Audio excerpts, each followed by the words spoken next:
empezar. Bueno, primero de todo, agradecer a los ponentes de hoy, que ahora haremos una breve intro, y gracias a todos los asistentes.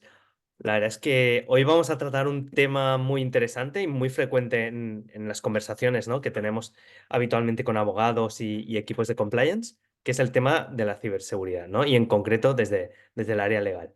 El tema de la ciberseguridad ha sido tradicionalmente, ¿no?, algo que ha estado muchas veces bajo lo que es el paraguas de IT, ¿no? Pero algo que estamos viendo últimamente es que este campo, ¿no?, se está extendiendo y se está integrando en distintas áreas de la organización, ¿no? Porque al final, cualquier área dentro de la organización, pues acaba o contratando o interviniendo, ¿no?, con terceros en los que estamos utilizando, pues, herramientas o equipos informáticos, ¿no? Y desde estos equipos o dispositivos, pues, podemos, acceder a información, ¿no? Y al final esa información muchas veces es crítica, ¿no?, para la empresa. Al final, pues tenemos datos personales, etcétera. Am, bueno, en el contexto de hoy, ¿no?, en lo que es la ciberseguridad desde el área legal, pues aquí lo que podemos decir es, tenemos muchos abogados, de hecho, muchos nosotros no todos somos nativos digitales, ¿no? Incluso en las nuevas generaciones, pues pocas veces, ¿no?, se habla de todo lo que son los conceptos, ¿no?, y las prácticas básicas en ciberseguridad, en lo que es, ¿no?, en la propia educación, ya sea en la universidad o incluso antes, ¿no? No nos forman, pero luego en la práctica, ¿no?, cuando entramos a trabajar en una organización, sí que nos encontramos con esta realidad que tenemos que cuidar, ¿no? Entonces, nada, el webinar de hoy, pues lo organizamos desde Parallel, que sepáis que nosotros no somos un software de ciberseguridad. De hecho, nosotros lo que hacemos, ¿no?, tenemos un software de automatización de procesos, ¿no?, para compliance y legal. No obstante, como es un tema que habitualmente, ¿no?, hablamos mucho con nuestros clientes ¿no?, con otra gente, eh, y les preocupa mucho, hemos querido traer este tema, ¿vale? Y para tratar este tema, qué mejor, ¿no?, que grandes profesionales que se dedican en su día a día a estos temas. Entonces ya, sin más dilación, yo voy a dar intro a nuestros 3 ponentes. Vamos a empezar por Isabel. Isabel es abogada especializada en propiedad intelectual, telecomunicaciones y tecnología, y actualmente está trabajando en Pérez Yorca como abogada de Knowledge y Legal Tech Advisor. Tenemos también a Manuel, por otra parte, cuenta con más de 30 años en nuevas tecnologías, en software de gestión y sistemas, y es el más techie de los que estamos aquí, ¿no? Y actualmente además es director de IT y ciberseguridad dentro de Broset Abogados. Y por último tenemos también a Pilar, que empezó como abogada in-house, ¿no?, ya desde el principio, y ha estado desarrollando, ¿no?, algunas funciones de compliance y protección de datos, y más tarde, hasta el día de hoy, pues ha seguido especializándose cada vez más, ¿no?, en todo lo que son temas de gestión de riesgos y proyectos de ciberseguridad. Bienvenidos y gracias a los 3 por asistir. Am, los 3 tienen un punto en común, que es que forman parte de lo que es el equipo de Legal Hackers, un movimiento de abogados y profesionales de IT que explora, ¿no?, y desarrolla soluciones creativas a problemas donde el derecho y la tecnología, pues, ¿no?, se encuentran. Y ya sin más dilación vamos a empezar, ¿no?, y que ellos mismos nos vayan exponiendo, ¿no?, algunos temas que tenemos preparados. Que sepáis también que tenéis el chat activado para poder ir dejándonos vuestras preguntas. Tenemos, ¿no?, con nosotros también tenemos a Carlos del equipo de Parallel, que nos ayudará a ir recogiendo algunas de las preguntas que tengáis y ayudarnos a moderar un poquito, ¿vale? Y nada, nosotros intentaremos ir contestando, pues, las preguntas que tengáis, ¿no?, sobre la marcha. Bueno, por último, perdonad, no me he presentado. Yo soy Derek, soy CEO de Parallel, pero hoy voy a estar aquí moderando, ¿no?, un poco las preguntas de este webinar. Y lo dicho, vamos a empezar con la primera pregunta, que es obligada, ¿no? Y esta se la lanzaremos a Isabel. ¿Qué es Legal Hackers y cómo empezó este proyecto en Madrid? Gracias, Derek. Bueno, gracias por invitarnos. Normalmente somos nosotros quienes hacemos las preguntas porque dentro del movimiento de Legal Hackers, que como has mencionado es un movimiento global en el que estamos presentes profesionales y apasionados de la tecnología y del derecho, hacemos charlas, hackatones y demás, y lo que intentamos es analizar ese punto en el que se encuentra la tecnología y el derecho y solucionando situaciones o adelantándonos a posibles problemas éticos y demás. Y fue un movimiento que comenzó en Estados Unidos, en Nueva York, en el año 2012 y tiene en Madrid específicamente desde el año 2015 que comenzó y desde entonces hemos estado haciendo charlas y pues haciendo que el conocimiento fluya en toda la comunidad y en todas las personas que están interesadas en aprender y que tienen inquietud. Y nada, lo que intentamos siempre es hacer el derecho más accesible y para eso pues contamos con una comunidad de Meetup de casi 3.000 personas y todos son legal hackers desde el momento en que deciden unirse y participar con nosotros de forma altruista y demás. Así que esta ocasión es distinta porque vamos a intentar responder de la mejor forma tus preguntas, pero normalmente somos nosotros quienes preguntamos y quienes intentamos siempre dar información y conocimiento a todo aquel al que esté interesado y que quiera aprender. Así que bueno, muchas gracias por la invitación y vamos a ver qué tal. Gracias a vosotros. No, la verdad es que es muy interesante, ¿no? Mencionabas 3.000 en la comunidad y algo que a mí me sorprende, ¿no? Es que solo en España, ¿no? En la comunidad que tenéis en España, que haya tantas personas interesadas, ¿no? Eso En es solo en esa... Madrid. Eso es solo en Madrid. Cada capítulo tiene su propia plataforma en Vale. Meetup. En Barcelona no sé exactamente el número que hay. También está Legal Hackers Málaga. Entonces Ujú, también está en San Sebastián. Es decir, al final hay mucha gente interesada en estos temas. ujú. Muy interesante. Nada, para los asistentes que estéis interesados y no formáis parte, pues luego yo creo que Isabel o cualquiera ¿no? de nuestros ponentes os pueden explicar un poco más. Si os parece, pasamos a la segunda pregunta. Am, ¿Cuáles son los riesgos legales, ¿no? más comunes que están asociados a incidentes de ciberseguridad en las empresas? Y esta, si os parece bien, se la lanzamos a Pilar. Muy bien, pues muchas gracias. Y antes de nada, Derek, y a todos, muchas gracias por la invitación y por compartir este espacio hoy con vosotros. Como os comentaba antes de empezar esta reunión, ¿no? Digo, bueno, pues la primera pregunta que es el ladrillo, la primera, esperamos no aburrir demasiado a la gente. Entonces, si os parece, pues pasaré un poco por encima, ¿no? Con independencia de que luego podamos volver en más profundidad a ver lo que puede ser la legislación aplicable, ¿no? Entonces, antes de empezar, yo creo de primeras hay que tener conciencia de la normativa sobre algún aspecto relacionado con la ciberseguridad, pues es bastante extensa, ¿no? Cuando se habla de ciberseguridad, quizá muchos de los compañeros, colegas que nos están escuchando pueden decir, no tengo ni idea, pues seguro que trabajan con normativa que toca la ciberseguridad, pero a lo mejor no tienen plena conciencia de ello, ¿no? Porque puede abarcar tanto la privacidad y protección de datos personales, GDPR, que ya hablaremos después, y Ley Orgánica de Protección de Datos y Garantía de Derechos Digitales, hasta la firma y la factura electrónica con la que cualquier empresa se mueve, la propiedad intelectual, que muchas veces no se asocia a lo que es ciberseguridad, pero también está asociado, como así lo dice el INCIBE, el e-commerce y todos los servicios de la sociedad de la información en los que nos movemos en nuestra vida diaria, tanto personal como profesional, ¿no? Por tanto, la normativa puede ser muy amplia.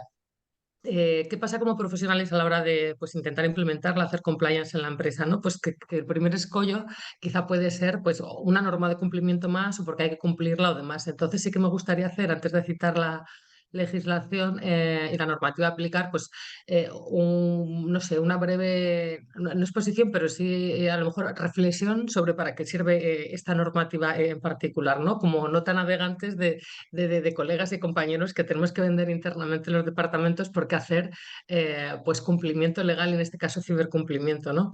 Y al respecto yo diría que tanto las leyes como las normas y otros estándares, ¿no? en materia de ciberseguridad contribuyen a reforzar la protección del negocio, que siempre lo decimos, pero muchas veces no somos conscientes de ello, ¿no?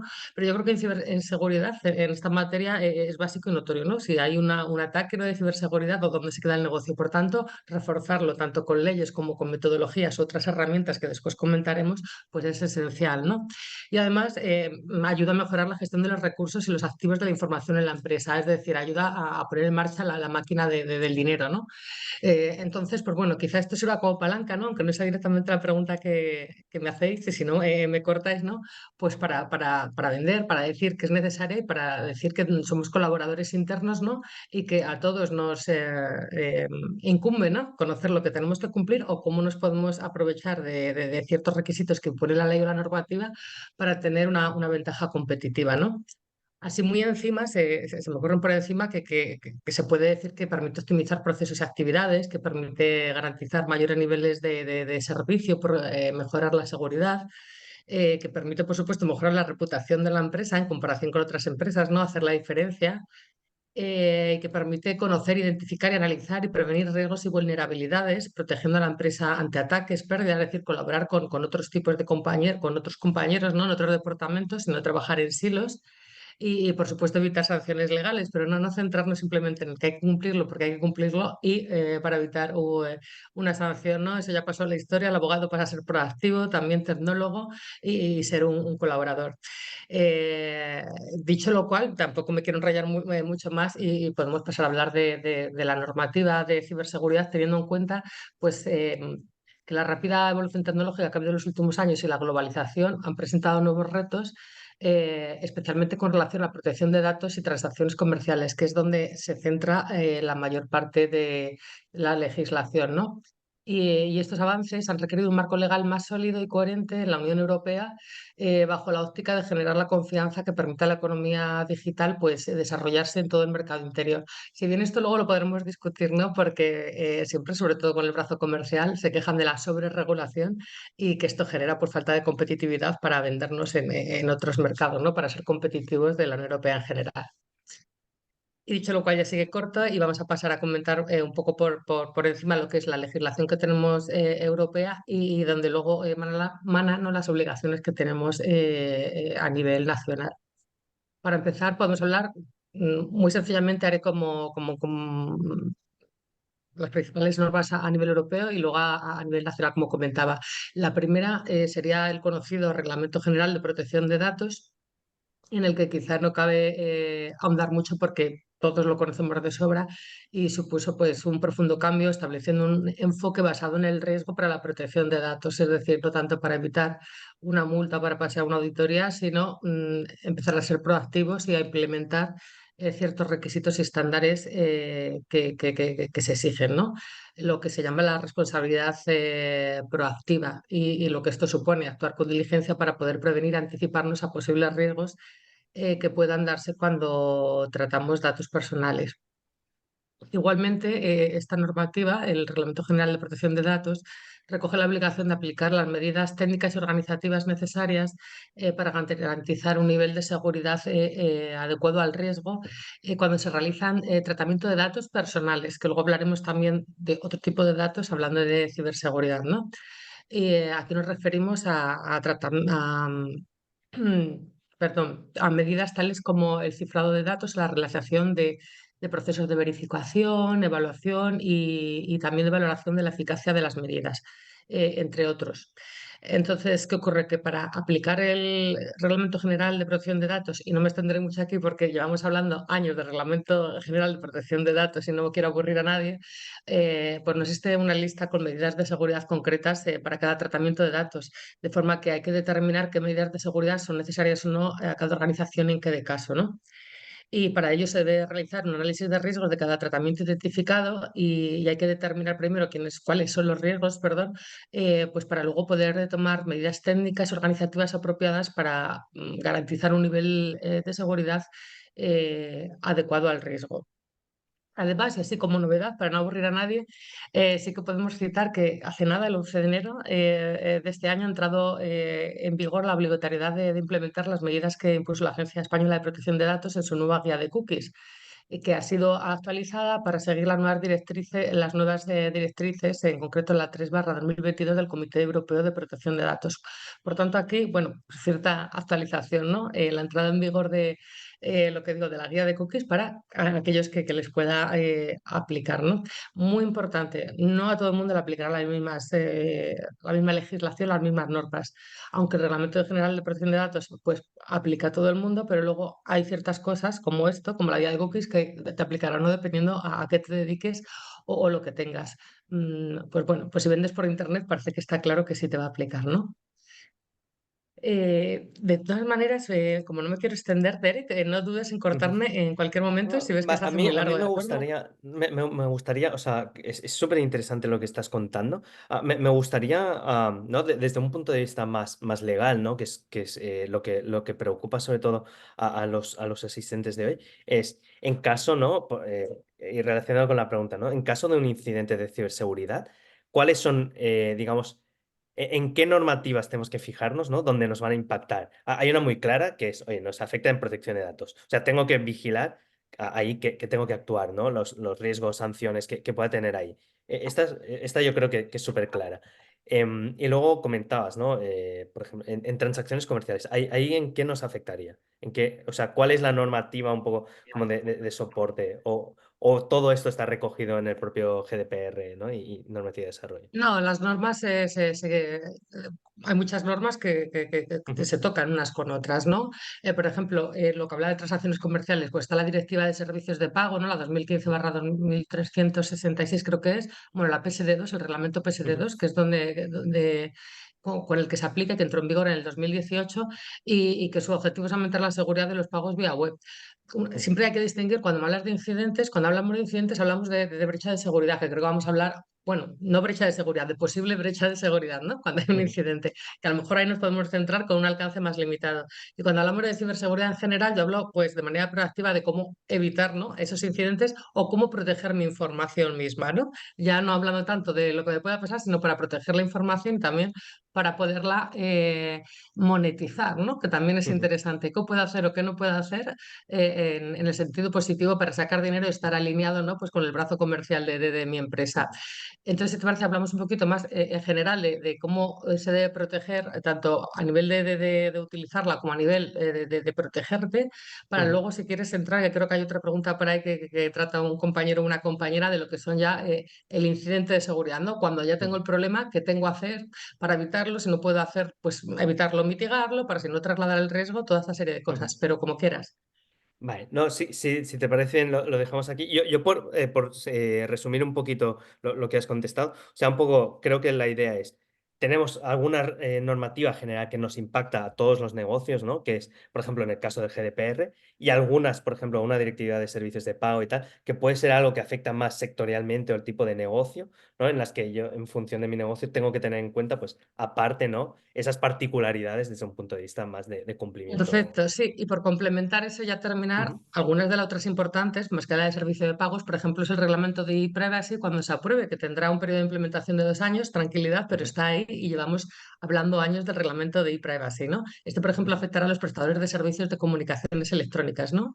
Incluyendo los proveedores de servicios de acceso a Internet.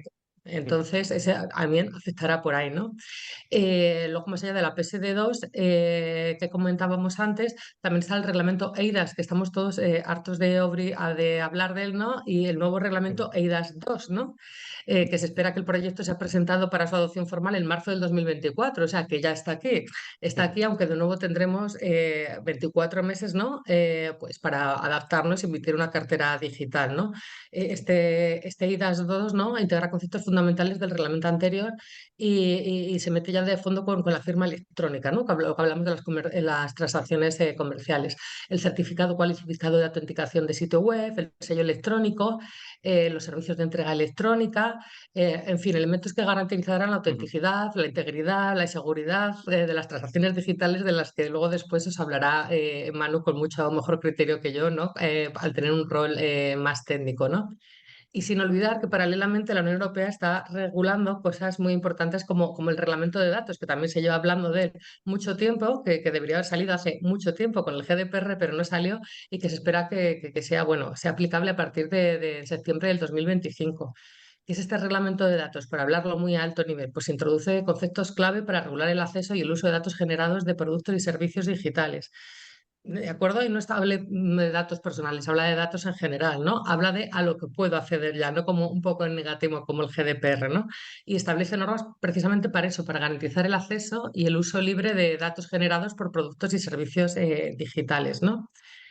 ¿Y qué más? Pues a nivel nacional ya sé que me gustaría aterrizar y ya para hablar, porque este era un poco el paraguas que teníamos, ¿no? con lo que nos puede afectar a nosotros, sin antes olvidar también que está la directiva NIS 2, ¿no? Que entró en diciembre del 2022 y se tiene que transponer antes de octubre del 2024 y que también nos afectará, ¿no? Porque establece obligaciones de ciberseguridad para los Estados miembros y también medidas para la gestión de riesgos de ciberseguridad y obligaciones de notificación a las entidades que están dentro de su ámbito de aplicación.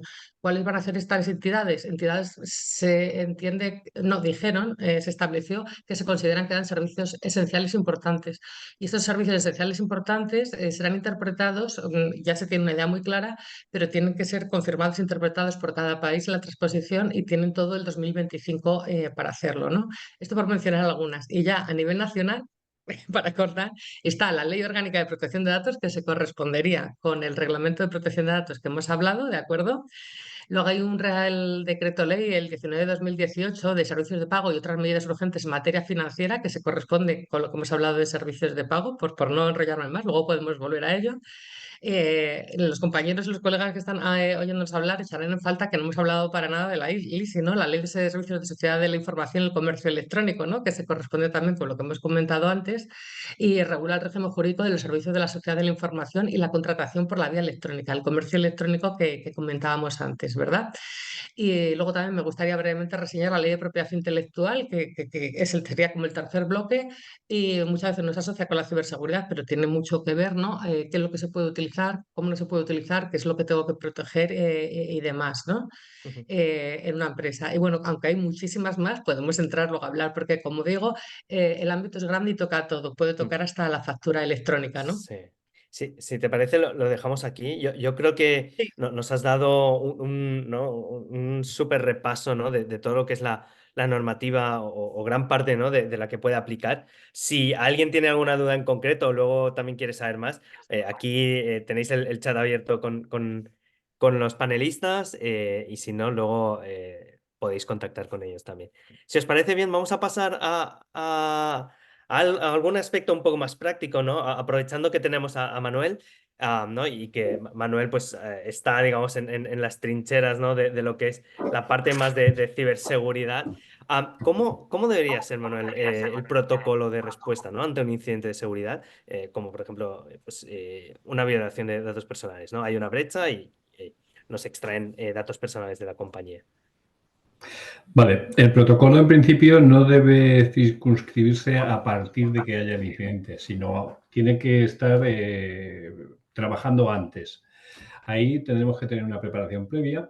Antes de que ocurra debemos tener un plan de respuesta ya establecido y eso es primordial porque eso es lo que nos permitirá no ir como pollo sin cabeza, todo el mundo gritando, diciendo oh cielos y chocándonos con otros. Entonces hay que tener un plan, hay que tener muy claro qué debe hacer y qué debe hacer cada uno y cómo se debe hacer y a partir de ahí, bueno, pues esperar no tener que usarlo nunca. Eso es la realidad, lo que esperamos todos los CIOs, CISOs, que no nos pase nunca y no tener que ponerlo en práctica.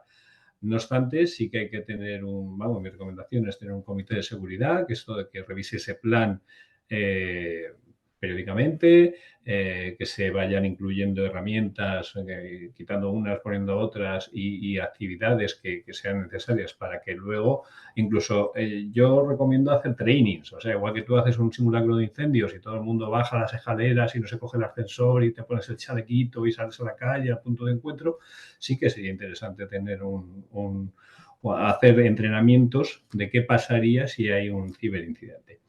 Una vez que ya tienes esto preparado, bueno, pues tienes que tener herramientas de detección y alerta temprana, herramientas que te permitan saber qué está pasando. Saber que te están atacando, porque si te atacan y no sabes que te están atacando, poco vas a poder hacer. Te enterarás cuando ya ha pasado, cuando tus datos han salido en la dark web en algún sitio o cuando te llega una carta, un mail de extorsión diciendo tenemos tus datos de tus clientes y los vamos a publicar si no nos pagas tanto.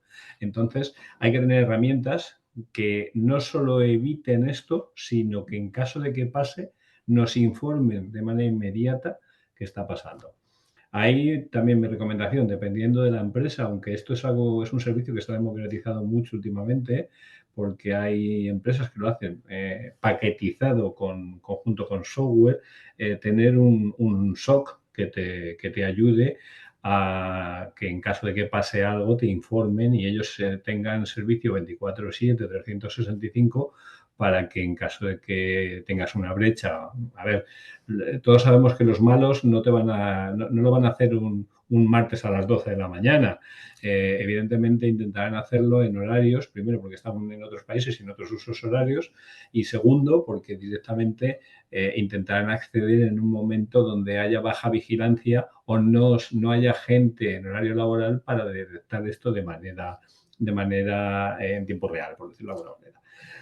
Entonces, bueno, pues recomendable tener un tercero que te ayude. Ya os digo que no es tanto el tamaño de la empresa, hay paquetitos ya para empresas muy pequeñitas que te dan un servicio muy ad hoc, muy paquetizado y por una cantidad al mes pues tienes el SOC, tienes tus herramientas de tu EDR, tus herramientas SIEM y demás que te van a permitir, sea independientemente del tamaño de tu empresa, tener esta monitorización. Luego, una vez que ya sabes que llega el ataque, ya sabes que te están atacando, pues evaluarlo. ¿Qué me está pasando? ¿Qué están haciendo? Hay una brecha de seguridad, alguien se ha colado en la red, estamos viendo que se están borrando información, se están encriptando los ficheros, en fin, ahí ya hay que evaluar el tipo de ataque, detectar rápidamente la magnitud del incidente y ahí es donde empieza todo el mundo a correr, como decía antes, y gritan, se ponen nerviosos, es donde nosotros en ese momento pues creo que nuestro papel es primordial porque somos los que tenemos que mantener la calma y a partir de ahí pues lo primero que yo tengo previsto es contención y si se puede erradicación. ¿Cómo contenemos o cómo erradicamos? Bueno, pues ahí lo ideal es aislar la máquina que se ve afectada o si no es una máquina, si es la red completa, pues intentar habilitar algún sistema para cortar la conexión de entrada, que directamente corte la comunicación con los atacantes y evitar que la cosa vaya más. Si es un tema de encriptación, pues aislar la máquina porque esa máquina va a ser encriptada totalmente y lo que tenemos que intentar evitar es que salte a otras máquinas para evitar otra encriptación de otros ficheros. Siguiente paso, muy importante, yo te diría que casi tan importante como el de la contención y la erradicación, es la notificación y comunicación. Esto es crucial, porque esto es lo que con más cuidado y cariño se debe manejarse. Al final, de ahí dependen muchas cosas. Depende que se entienda bien el incidente, depende que la gente haga las cosas como debe hacerlas, depende de la reputación de la compañía, depende de muchas cosas. Entonces, creo que la notificación y la comunicación es algo que debe hacerse y siempre ser transparente, claro y empático para que, bueno, pues las cosas se llamen por su nombre y aquí no es buscar culpables, que eso se hará después, sino ver cómo lo hacemos de la mejor manera para que haya el menor impacto posible. Impacto económico, impacto reputacional. Luego, ¿qué tenemos que hacer con esto? Y me quedan 2 pasos nada más. Una vez que ya, bueno, me quedan 2 o 3. El siguiente, recuperación, trabajar para restaurar y volver a la normalidad de los servicios afectados. Entre medias, dependiendo del tipo de ataque, habría que hacer un análisis de forense para ver qué ha pasado, por dónde han entrado, qué es lo que se han llevado, qué es lo que han visto, qué es lo que nos han quitado y hasta dónde ha sido el daño que ha habido. Posterior a esto, pues las recuperamos, como he dicho. Siguiente es un análisis. Hay que ver en qué hemos fallado, pero además con total transparencia y no hay... Aquí se trata de que esto no vuelva a pasar. O sea, ya ha pasado, bien, pues vamos a intentar que no vuelva a pasar. Y entonces ahí ya tendremos que ver por qué ha pasado, dónde ha pasado y qué mejoras son necesarias para que no vuelva a pasar. Y luego ya, pues, por último, educación y prevención, porque al final, y lo diréis siempre en ciberseguridad, hay una cosa que decimos siempre, que es que la cadena es tan fuerte como su eslabón más débil. Y nos guste o no, el eslabón más débil siempre somos los humanos. Es así. Entonces, tú puedes poner millones de euros en medidas de seguridad automáticas que si luego llega alguien en un momento determinado, entra en una página web o pulsa un enlace que le llega por correo, puede estar dando al traste con toda esa infraestructura y ponerte en una situación comprometida como compañía. No sé De si hecho, Isabel quiere añadir algo. eh, eso que comentas es que en las propias guías que sacan las autoridades y demás para ayudar a los ciudadanos que de pronto no tienen un equipo tan fantástico como el tuyo, por ejemplo, a las empresas, a las pymes y demás para poner en marcha estos planes, lo primero que mencionan es precisamente eso, que el ser humano al final es ese eslabón que es el más importante y el más débil. Entonces, por eso es que es tan importante esa labor previa que comentabas de concientizar a la gente, de que se tenga una cultura de ciberseguridad todos. ¿Por qué? Porque lo que comentas, haciendo clic en un correo y que cada vez son más sofisticados los engaños y demás, pues que toda la empresa esté al unísono, conscientes y alertas. Y sobre esto iba a comentar que independientemente del tamaño de tu empresa, también es importante tener este protocolo adaptado. Y para esto yo siempre sugiero ver las guías y demás que tienen las autoridades de control a disposición de los ciudadanos, que lo que hacen es acercar todos estos procesos y facilitarlos para que así sea a pequeña escala, pues los tengas implementados. Y esas guías normalmente, por ejemplo, la de brechas de seguridad de la Agencia Española de Protección de Datos, que elaboró precisamente con INCIBE y con el Centro Criptológico Nacional, establece, por ejemplo, medidas preventivas, es decir, cómo, qué hacer o qué es lo que debes hacer para no llegar a este punto en que haya una brecha y en caso de que ocurra, pues un plan de una actuación como un modelo básico que puedas seguir e implementar para, pues, para corregirlo, para mitigar los riesgos y sobre todo, como decía al final Manu, para ver una vez que ha ocurrido, se ha analizado, hemos auditado qué fue lo que pasó para que no vuelva a ocurrir. Y ahí la cultura es súper importante y también apoyarnos, por ejemplo, en INCIBE, que tiene teléfono, tiene página, tiene en Telegram y demás, que ante cualquier tipo de duda o demás también te pueden asesorar. Y, por ejemplo, también la agencia española va poniendo herramientas a disposición de los ciudadanos como la herramienta asesora brecha, que en caso de que tengas dudas si tienes que notificar o no para cumplir con lo establecido en el artículo 33 del reglamento, simplemente vas respondiendo unas preguntas y al final te dice si debes o no notificarlo. Y finalmente decir una de las cosas que comentaba Manu que es fundamental es la forma en que se gestiona esta crisis de la brecha de la parte de comunicación, porque es muy importante, sobre todo reputacionalmente, que no solamente mitigar ese impacto que tenga, no solamente económico, que por supuesto puede tenerlo, también tener en cuenta el punto de vista reputacional, que depende de cómo se comunique y la forma en que se haga, pues podrá ser mayor o menor. Allí es importante también estar asesorado y acompañado. Ujú. Muchas gracias, Isabel. De hecho, te me has adelantado, ¿no? Porque yo justo iba a decir, ¿no? Oye, que si yo empiezo, ¿no? A ser un poco más consciente de la ciberseguridad, ¿por dónde tenía que empezar? Y yo creo que has contestado súper bien. O sea, al final, INCIBE, AEPD, la Agencia Española de Protección de Datos, ahí tenemos mucho recurso, ¿no? Y de todo esto, ¿no? Creo que has dicho que si, imagínate que no tenemos recursos infinitos, ¿no? Tú empezarías por educación y prevención, ¿no? Sin duda, sí. Perfecto. Yo empezaría Coincido. por ahí y por tener a alguien dentro que estuviera designado para elaborar un plan. Y ya dentro de un plan mínimo que incluya no solamente qué ocurriría si tenemos esta brecha y se ven expuestos datos, yo también me iría también por la prevención, que es súper importante. Ujú. Aquí hay un punto, ¿no? Que como abogados, sobre todo si venimos del mundo ¿no? de asesorar, yo creo que hay un punto muy importante, es que la ciberseguridad, ¿no? No es como en muchas materias legales que decimos que es blanco-negro, ¿no? Yo creo que es algo que se va trabajando. ¿Es así? ¿Lo veis como un proceso, ¿no? iterativo y tal? ¿O tenéis una opinión diferente? Debe ser un proceso iterativo. Ten en cuenta que si tú, o sea, cualquier empresa va evolucionando, va creciendo, va cambiando y sus sistemas cambian con ella. O sea, al final, lo que nos valía hace 5 años, hace 10 años, bueno, de hecho, hace 10 años usamos una cosa que se llama fax, que tú mandabas un papel y le aparecía en otro sitio a un señor. Entonces, eso ahora ya nadie lo usa. pues el sistema que tú tendrías de protección para ese FAS, diciendo que nadie coja el papel, que salga el FAS sin chequearlo con recepción porque no sé qué, no sé qué, no sé qué, esa política evidentemente ya no es obsoleta, ya se obsoleta porque ya no se usa el fax y directamente pues tendrás que tener un protocolo del correo, un protocolo de tal. Entonces, todas estas políticas deben ir evolucionando conforme evoluciona la empresa.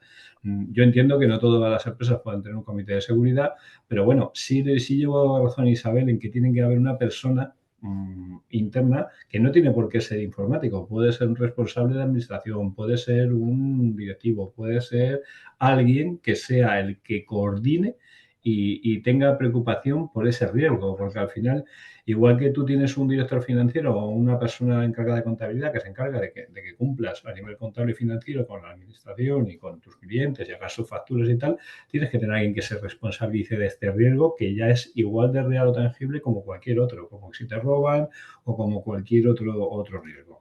Entonces, tenemos que tener esta evolución. De Manuel, perdona que hecho, interrumpa por interaccionar un poco.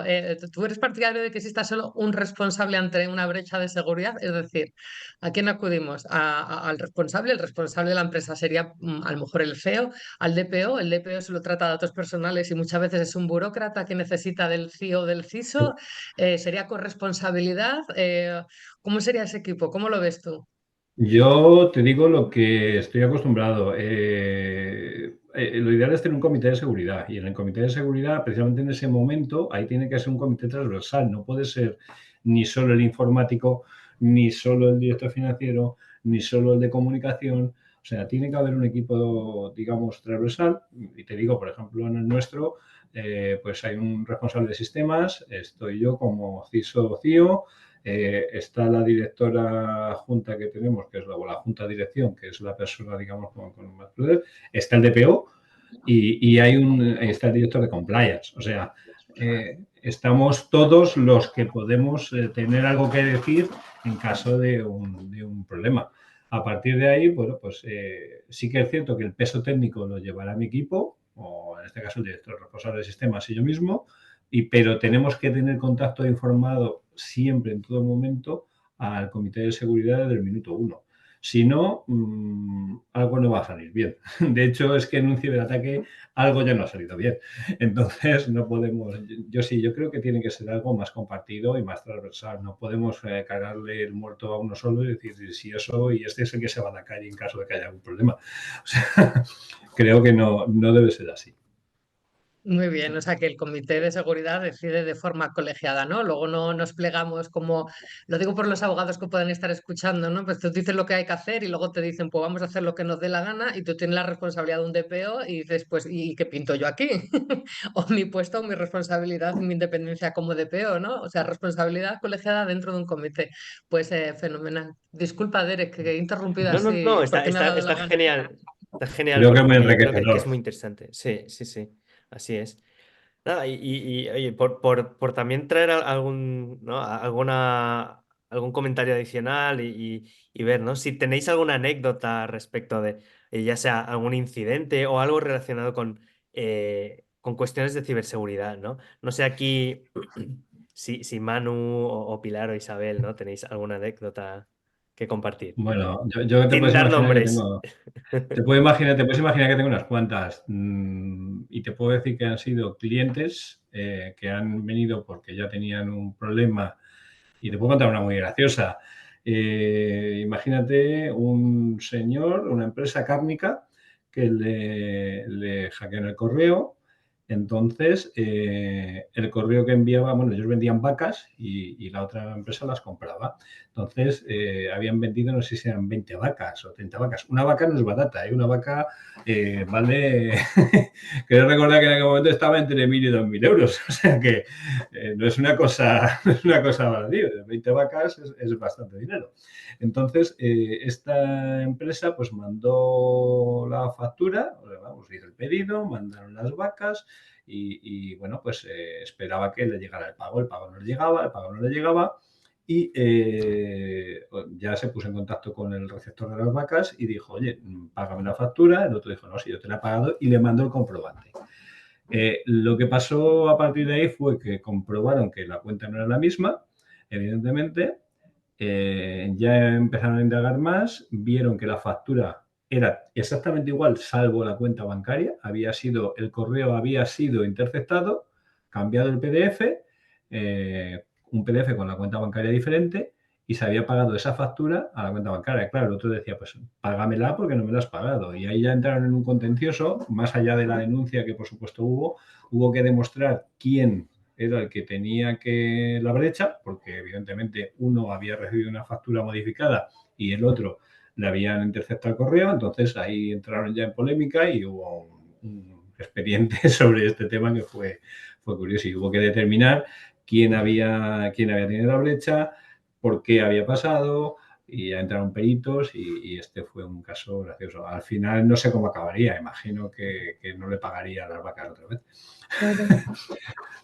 Pero vamos, el daño ya estaba hecho. Luego, solo hay que coger la prensa. Al final, pues bueno, hace no tanto un despacho de abogados importante de este país, bueno, dos, uno internacional y uno nacional.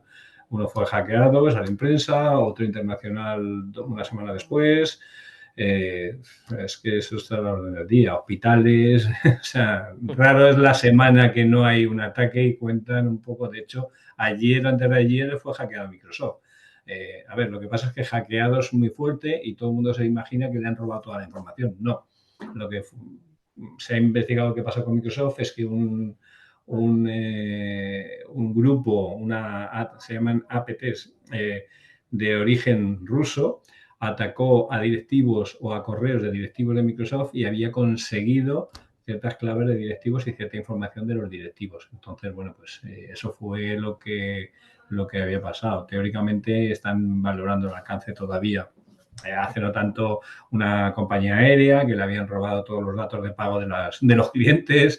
En fin, es que esto es... Ese es un caso curioso porque ha hecho menos ruido del que, ¿no? Del que Bueno, es que yo creo que hablaremos luego de los ciberseguros y las agencias de comunicación, pero lo de comunicar con cariño, yo lo decía por un motivo, y luego hablaremos sobre ello porque creo que es algo interesante a tener en cuenta también. O sea, una buena agencia de comunicación especializada en esto, que existen ya, y de hecho están muy ligadas a los ciberseguros, te puede ayudar muchísimo porque puede hacer que tu pesadilla, que es una pesadilla obviamente, no tenga tanto impacto reputacional como si lo comunicas tú de una manera que no es la correcta, y con tu departamento interno, que estás acostumbrado a sacar tus newsletters, tus noticias, tus posts, lo que hagas habitualmente en función de tu negocio, y directamente te encuentras con que esto, como lo digo, o sea, no puedo decir a todo el mundo me han hackeado, me han robado los datos de mis clientes, porque entre otras cosas te van a poder demandar. O sea, hay que tener ahí ojo y cariño, sobre todo cariño, para hacerlo lo mejor posible.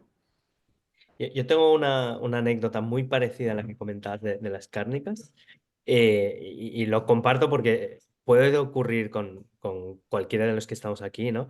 En este caso no era el pago de una factura, sino con lo que es el pago de una nómina, ¿no? De repente a una persona de recursos humanos le llegó un correo, ¿no? Suplantando la identidad de otra persona de la compañía, pidiendo, ¿no? que le cambiaran la cuenta bancaria donde domiciliar la nómina.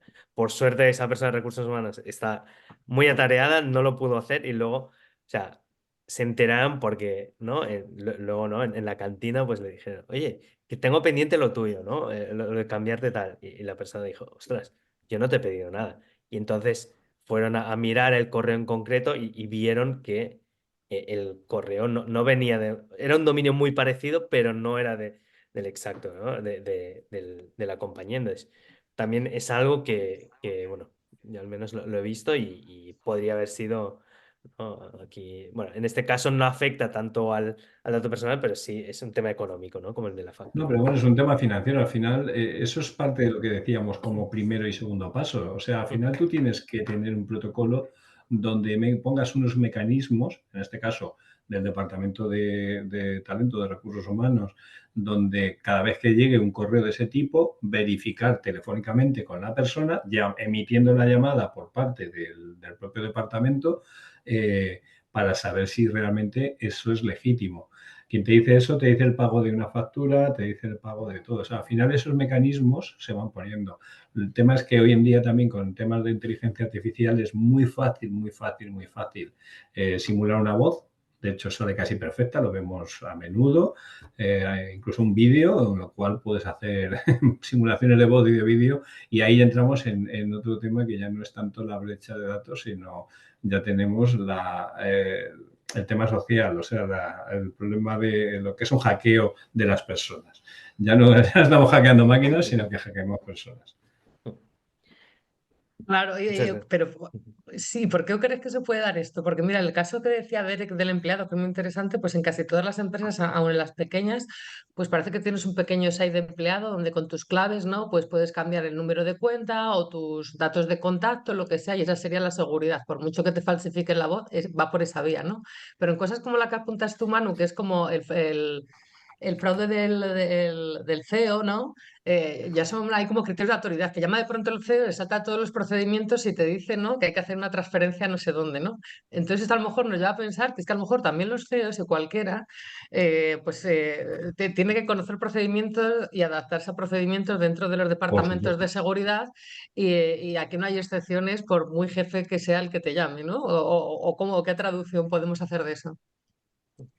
Bueno, yo te digo, yo he vivido cercano a un despacho donde los propios socios no querían el doble factor porque era un rollo. O sea, todo el mundo tenía un doble factor menos los socios. Eso Y esto es, se ahí voy. arregló. Claro, ¿cómo se arregló? Pues a ese despacho lo atacaron, tuvieron un fraude del CEO porque suplantaron a uno de ellos, le pidió al financiero, estuvieron escuchando un tiempo a ver quién era quien hacía los pagos, ese socio emitió, que no era él, evidentemente era la persona que estaba suplantándole, emitió un correo con su cabecera, su firma y con todo, diciendo, oye, paga esto porque el asunto tal, no sé qué, es necesario que hagamos una transferencia a Hong Kong de 90.000 euros y allá que se fueron, 100.000 dólares, o sea, y, se enteraron una semana y pico después. A partir de ese momento, los socios dijeron, deberíamos haber tenido el doble factor antes. Bueno, evoluciona, ¿no? Aquí lo que decíamos, la política, ¿no? Y todo el procedimiento evoluciona según la fase de madurez también, ¿no? Y la concienciación de la compañía. Está claro. Muchas gracias. Yo tengo una pregunta, ¿no? Justo ahora Pilar apuntaba, ¿no? Que hay, ¿no? Hay casos en los que pues, algunas compañías tienen algunos sistemas, ¿no? Donde puedes apuntar, ¿no? Y cambiar, por ejemplo, tu cuenta de domiciliación, etcétera. Muchas veces y cada vez más, ¿no? Utilizamos pues software externo, ¿no? O ¿no? Servicios de terceros para gestionar cierta información, ciertos datos, ¿no? En esos casos, ¿no? Donde tenemos plataformas o estos softwares que gestionan datos confidenciales, ¿qué procesos de due diligence debería hacer, ¿no? Un equipo legal antes de contratarlos? Y esta pregunta no sé si es más un aspecto legal para Pilar o para Isa. No sé aquí si nos podéis Bueno, iluminar. yo si quieres digo algunos tips que me parece que tienen sentido y Pilar, tú ya rematas con tu experiencia Sí, que yo he en, hablado mucho, tira, tira. en tu campo. Yo, en primer lugar, lo que haría es una evaluación previa sobre el proveedor, es decir, conocer al proveedor, qué reputación tiene en el mercado, investigar si ya alguna otra empresa similar lo utiliza, cuál es su trayectoria, verificar también el cumplimiento que haga, por ejemplo, del GDPR, también si está certificado con ISO de alguna manera, porque esto nos da cierta seguridad y garantía de que está haciendo las cosas bien y que está auditado. Revisaría sus políticas en cuanto a la seguridad de la información, firmaría por supuesto cláusulas de confidencialidad, manejo de datos, que es como lo mínimo que tienes que hacer antes de nada. Si es posible, revisar el flujo de datos que van a tener la información que subas para tener un seguimiento, de qué forma van a ser almacenados, es decir, dónde se van a almacenar, si tienen servidores propios, si son en la nube, es decir, como que entender un poco a dónde va a ir la información, también para seguridad y también para saber si encaja con tu forma de trabajar. y también consultar si tiene, pues, en caso de brecha y demás. También recordar que todas las cosas que como abogados hagamos están protegidas por el deber de secreto profesional y demás, entonces tenemos que tener especial cuidado con este tipo de plataformas y yo creo que lo mínimo que deberíamos hacer es eso, para empezar. Pilar, en la Muchas práctica, gracias. tú. Totalmente, estoy totalmente de acuerdo. Es que yo creo que es justo eso, más luego también tener el enfoque de la protección material, ¿no? Pero tener en vista eso, al final, ¿qué queremos de un proveedor? Ya no cuando contratamos, sino previamente, ¿no? Pues que cumpla lo que nosotros o más, ¿no? Porque al final lo que vamos a hacer es repercutirle en la responsabilidad que nosotros a su vez tenemos con nuestros clientes, ¿no? Irá como en cascada. Entonces, yo creo que es justo lo que has dicho, Isabel, más luego la que podamos tener nosotros dependiendo del servicio que vayamos a contratar. ¿No? Si es para el funcionamiento general de la empresa, si es para dar otro servicio a su vez a un determinado cliente. Por ejemplo, pongo el caso, yo tengo un contrato con la administración, pero a la vez necesito un proveedor, no porque sea un subcontratista, sino simplemente porque lo necesito para dar ese servicio, ¿no? Pues a lo mejor aquí sí que le pido que sea certificado en el Esquema Nacional de Seguridad, pero si no lo quiero para eso, pues a lo mejor no, ¿no? Se trata un poco de ver lo que necesito y cómo puede casar. Y totalmente de acuerdo con ese enfoque de, igual que el Know Your Customer, pues en el Know Your Supplier, ¿no? Que se puede hacer por distintas vías, desde conocer un poco la reputación hasta hacerle una deuda arriba abajo cuando se puede. Porque claro, todos los que nos están oyendo pensarán, pues sí, vamos a hacer una DIU mañana a Microsoft y otras la vamos a hacer a Amazon, que seguramente estarán encantados y nos abrirán las puertas para ver si cumplimos con lo que nos están pidiendo, ¿no? Pero bueno, hasta en esos casos muchas veces se pueden conseguir cosas. De entrada, ni los grandes, ni los más certificados, ni los más laureados, yo bajo mi experiencia cuando se ha hecho pues, un análisis de riesgos de la seguridad que tienen ciertos proveedores, sobre todo de servicios en nube, ¿no? Pues no pasaba el listón absolutamente ninguno. Y ya lo siento por si alguien que trabaja para esas empresas no se está oyendo, pero es así y creo que sigue así, ¿no? Aunque luego sí que tienen servicios básicos, premium y demás, ¿no? Pero suelen revertir toda la responsabilidad para ti. Entonces, bueno, esto que queda muy bien decirlo, ¿no? Pero que no siempre es posible. Pero proveedores hay pequeños, grandes, de todos, ¿no? Entonces, pues bueno, como todo, dependiendo si eres el pez grande o el pez pequeño, pues puedes hacer una serie de cosas o otras. Totalmente de acuerdo contigo, Isa.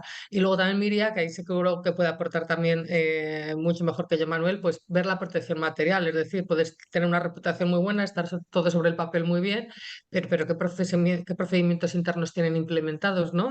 ¿Cómo clasifican la información sensible? Hace una clasificación de la información en secreta, confidencial, restringida, y luego dentro de esto, ¿no? Pues qué gestión hacen de esa información clasificada, ¿no? Y lo que decía, si tienen alguna certificación de ciberseguridad, sobre todo, no sé, Manuel, corrígeme, Manuel, tú interrúmpeme, No, no, porque a lo está bien, mejor está yo bien. pues, me lanzo, ¿no? No, no, sí, Pero Pilar, está diciendo precisamente lo que yo pienso. O sea, para mí un proveedor que tiene una debilidad a nivel de ciberseguridad, a ver, un proveedor al final pasa a ser extensión de tu superficie de ataque. O sea, eso es una realidad. Yo para mí es que yo tengo mi fuente, tengo mis usuarios que son los que viajan, se mueven, intento protegerlos con las herramientas que yo les proveo, pero cuando esos datos que yo genero o que yo almaceno están en un tercero, ese tercero es mi superficie de ataque. Es decir, si le atacan a él, me van a quitar mis datos. Con lo cual, yo tengo que asegurarme de que esa superficie está igual de cubierta o más que la que yo estoy cubriendo con mis herramientas. Entonces, es un poco lo que te digo. En ciberseguridad se habla mucho ahora de la cadena de suministro y de la debilidad de la cadena de suministro y va en esa línea. O sea, es decir, lo que tú dices, si yo subcontrato a un proveedor para que me dé un servicio y que se lo dé a la administración y resulta que ese proveedor con esos datos que están pasando a través suyo, que están gestionando, es atacado, la administración está teniendo un problema. Porque de hecho, bueno, creo que el caso del Poder Judicial que fue hackeado tuvo que ver algo con esto que estamos hablando. O sea que, en principio, entraron a través de un tercero, ese tercero tuvo la brecha, ese tercero era un bypass que se fue utilizado para entrar en el Consejo Superior del Poder Judicial y luego, como creo que hay una red interna entre determinados ministerios y determinados poderes judiciales, fueron saltando de un ministerio a otro hasta llegar a Hacienda y sacar una lista de grandes deudores, en fin, ya se hizo ahí una serie de jabechinas, pero imaginaros que todo empezó por un tercero que tenía un problema. La superficie de ataque no estaba cubierta ahí. O sea, podían tener las mejores medidas, pero ese tercero tenía un problema. Entonces, esto es El algo que caso hay que del, tener. el caso, claro, el caso del SEPE también, ¿no? Pues bueno, sí, el SEPE tenía muy interiorizado que tenía que cumplir el Exactamente. Esquema Nacional de Seguridad, pero si ni ellos mismos lo Exactamente. cumplen, lo tienen implementado. O sea, una cosa es que lo digamos nosotros sobre el papel y otra que consigáis implementarlo, ¿no? Ya no digo vosotros del lado técnico, sino toda la organización, ¿no? Porque al final se trata de cubrir en riesgos todo el sistema general de información que tenemos, ¿no? Y eso abarca pues todo. Y lo primero, Totalmente. las personas, como decías tú antes. Exactamente. Y dentro de Y a las lo mejor, cosas, ya, ay, sí, perdón, no, que ya para también terminar, dentro de las cosas que podríamos revisar, también dependiendo del tamaño de tu organización, podrás o no negociar, porque también muchas veces son cláusulas de adhesión en las cuales si quieres utilizar esta plataforma, te adhieres o te adhieres, porque ya vienen tal cual y te la envían como un anexo y no hay modificación posible. También valorar la política de retención de los datos, es decir, una vez nuestra relación termine, ¿qué va a pasar con los datos? ¿A dónde se van a ir? ¿Se van a destruir? ¿Me los vas a devolver? Es decir, son cosas que conviene tener en la mente total. para cuando ocurra, pues valorar si se contrata o no a ese proveedor. Y si me Y quiero si- cambiar de proveedor, que sea que no tenga esa dependencia, sea un cambio traumático, ¿no? Que pueda disponer de mis datos fácilmente y trasladarlos a un nuevo proveedor. De Sí, yo hecho, quizás solo apuntar, sí, Pilar, eso me vas a poder contestar tú mejor. En la última modificación del Esquema Nacional de Seguridad, creo que ya viene expresamente dicho lo de la eliminación de manera certificada de la información. Creo, ¿no? O no es así.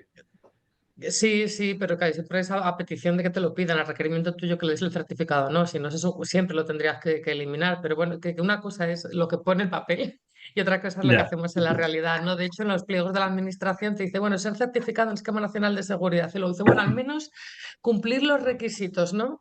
Que eso es un poco a lo mejor lo que quería apuntar en último término. Ya no hablando de la administración, sino todo en general, si tenemos que dar unas guidelines de alguien que diga, pues bueno, ¿y por dónde empiezo a pedir? O qué debería hacer como a línea muy general. Pues yo no sé qué opinas tú, Manu, pero a lo mejor, o Isa, pero si habrá que decir algo, pues bueno, si hablamos de certificación o si no tiene el certificado, por lo menos que sea compliance con los requisitos, ¿no? Pues que cumpla la 27001, ¿no? El Sistema General de la Seguridad, la extensión que es la 27002, idealmente la 27701, que es ya la que hace todos los requisitos de privacidad, ¿no? Y ver muy bien lo que es el alcance, ¿no? Porque qué bien la 27001, que esta empresa la tiene, no sé qué, y luego te dedicas a verlo y la tiene para un proceso, pero no para todo el ámbito de lo que es la empresa. Y a lo mejor a mí no me hace falta para todo el ámbito de lo que es la empresa, pero sí para esa parte de la empresa que me va a dar el servicio, ¿no?